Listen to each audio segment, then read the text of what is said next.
welcome to Release Your Wings. I'm Dan Bagley, and I'm interviewing Shireen Chada tonight.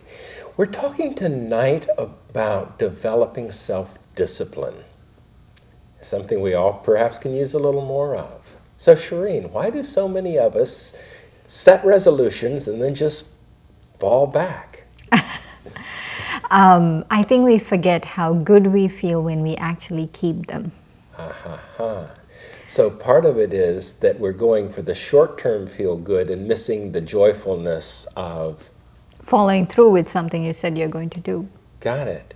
So are there steps to improving our self-discipline, or is it just a gift that God gives us and we either have it or we don't? No, I think self-discipline is 100% our own effort. So it's really self. Itself. There's nothing about God giving here.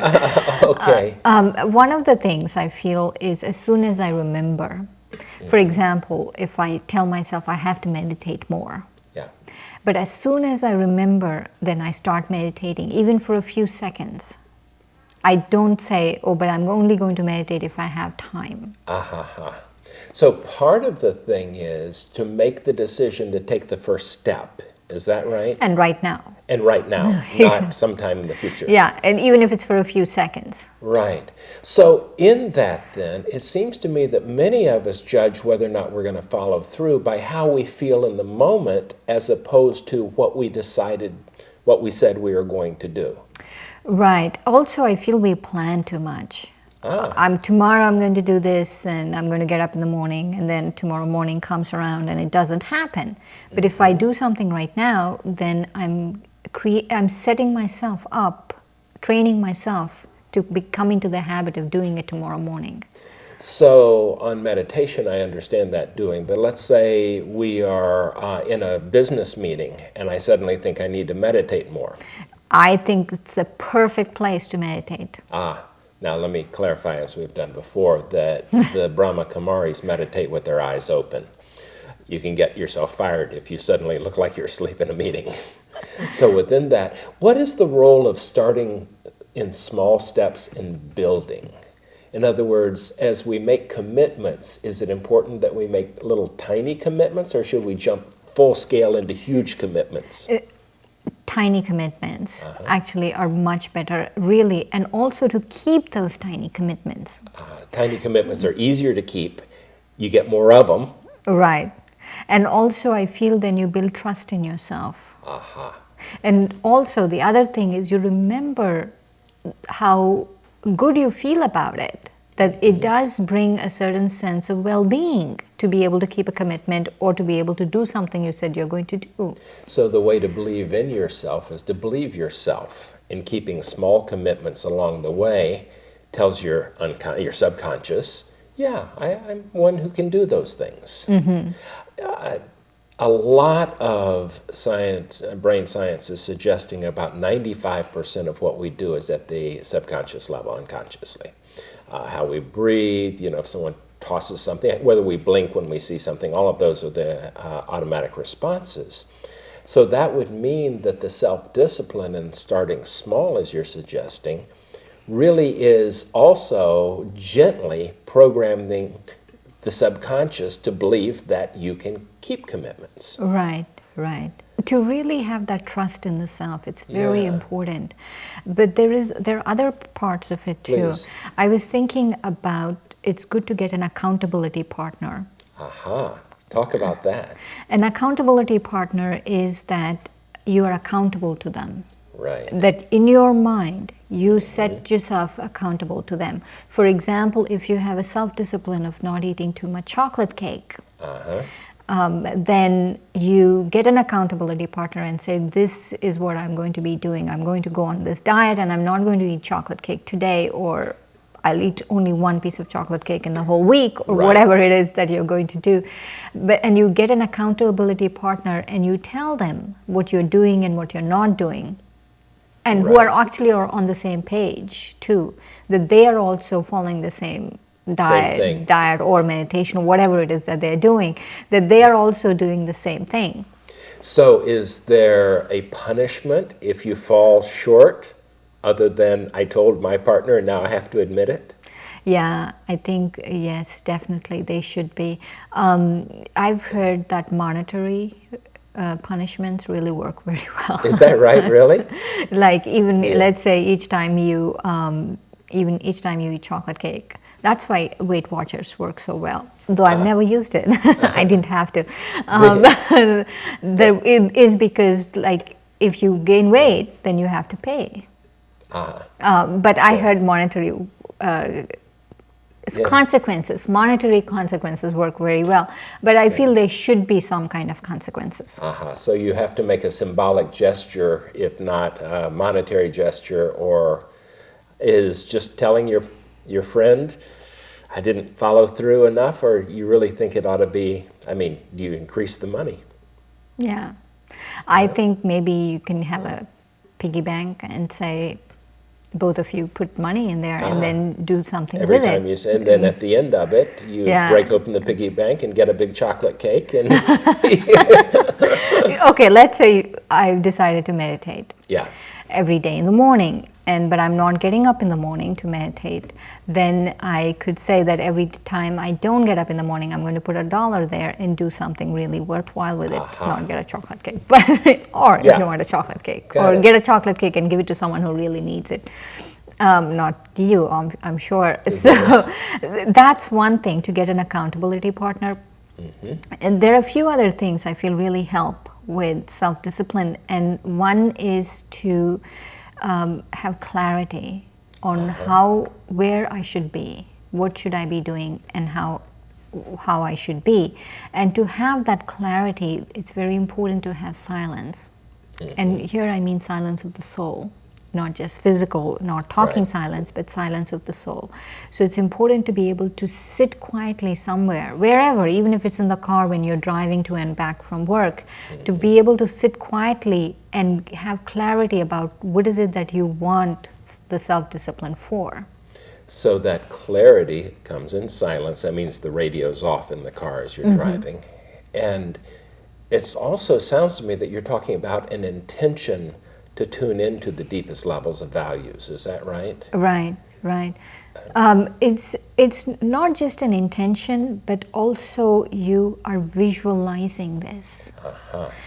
You need clarity. For example, if you want to meditate, you're visualizing the after effects of meditation, of how you're going to be after meditating. So when your term of visualizing, are you just seeing, or are you also pre-feeling the joyfulness? Both. How calm you're going to be, how you're going to be dealing with situations, how beneficial it has been for you in the past, how beneficial it's going to be. So with the BKs, when you say visualization, it's really multi-sensory visualization, the feeling, the senses, maybe even the smells and sounds right. that. And there is another aspect of this. There's more. There's more. One is that you have to forget the past. Especially if you have given too many excuses of why you didn't. What happens is you tend to lose confidence in yourself. So our stories and our excuses keep us trapped rather than protecting us. Right. And so you have to learn to actually forgive yourself before you can forget it. So within this, if you, well, you just made me think about that, because now if I had that piece of chocolate cake, then I might say to myself, well, what's 2 pieces now that I've already been bad? So part of that is, okay, wipe the slate clean, I'm not going to do it now. Something you said on the getting up, which struck me, is my personal experiences, and I get up at 5, which is, I understand, is later than you get up, but I can never, the time to decide I'm getting up at 5 is the night before. It is not when my alarm goes off at 5. In other words, at that moment, the worst question I can ask is, do you feel like getting up? Right, obviously not. Yeah, and the answer is always, not yet. But if we make a commitment, even a small one, for me, it is alarm goes off, feet on the floor, stand up, tell yourself what day it is, And by then, the new pattern has begun. Right. And also, I have to be true to the fact that if I want to get up at 5 and I need a certain number of hours of sleep, then I sleep early. That and I have to be very disciplined about that. Absolutely. And if I'm not, that's what I'm saying, that the excuses we give ourselves about, oh, but I slept late because of this and this and this and this and this. Right.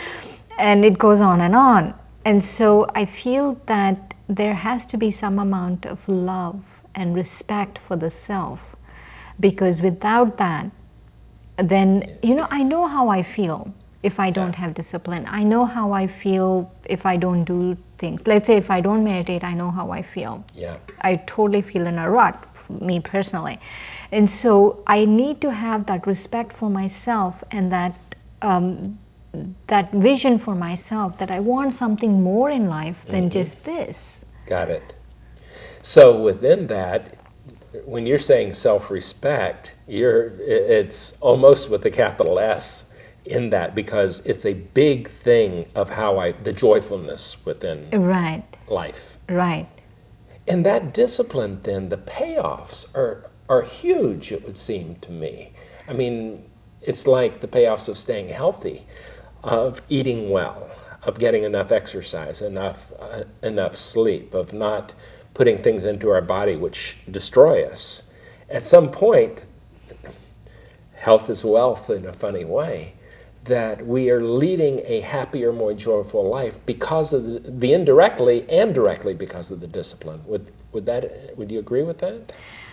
I want to go somewhere here with that thing. When I first started my meditation and the BK way of life, I didn't know what I was getting into. At that point, I just felt called to do it, and I did it. Only now do I know I really won the lottery, the spiritual lottery, right? Before, we cannot judge how I'm going to feel after, because it's exponential.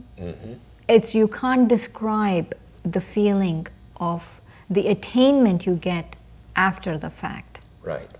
And so you can't say that I don't think it's so important to meditate, whenever you get up. Right. When you don't want to get up, I don't think so it's so important to meditate, whatever, because I feel you're shortchanging yourself at that point, because the attainment is so great in this state of being. Like before I started meditating, I didn't know what I was going to get. Right. Some things you really can't fully appreciate until you've developed the self-discipline to attain mastery. Right. And the attainment is so great. Whatever you set out to do, really, it's amazing. In my case, I'm using meditation, but in whatever way, that you're not going to get anywhere without discipline. But, it's like saying, oh, but I don't want to go to college. It's not worth it. No one's getting a job. But only after you go, only after the fact, do you know how much of an education you really got. So within taking the step, the right step needs to be in line with your values. And the best way to find your values, besides having a community that helps you maintain them, is to get very quiet, to have some level of stillness. It returns to the meditation, which is in Christian traditions, be still and know that I'm God, is very real. I mean, virtually every society has that quiet, the wee small voice that speaks to us in the stillness. So maybe the key to that in self-discipline is, the first discipline is to periodically get quiet. Right, definitely. To inculcate or to bring some kind of contemplative practice into your life, even in small increments, 5 minutes. And that last little piece on this, because I can almost hear people say, I just don't have that 5 minutes or whatever. My personal experience on meditation is 20 minutes of meditation is more rejuvenating than 20 minutes of sleep. So if we get up that extra 5, 10, 20 minutes, 30 minutes early, I have to admit personally that I meditate longer now than I did in the first 2 or 3 years I meditated. Right. And I don't come from the BK meditation thing, but I did take meditation classes 20 years ago. And I can agree with you that the peace that comes in that is like setting the compass for the day. Right. And it's like winning the lottery. It sets the discipline. But the first discipline is getting quiet. Well, in that case, then, we probably ought to get quiet. Thanks, Shireen. Thanks. And thank you for joining us.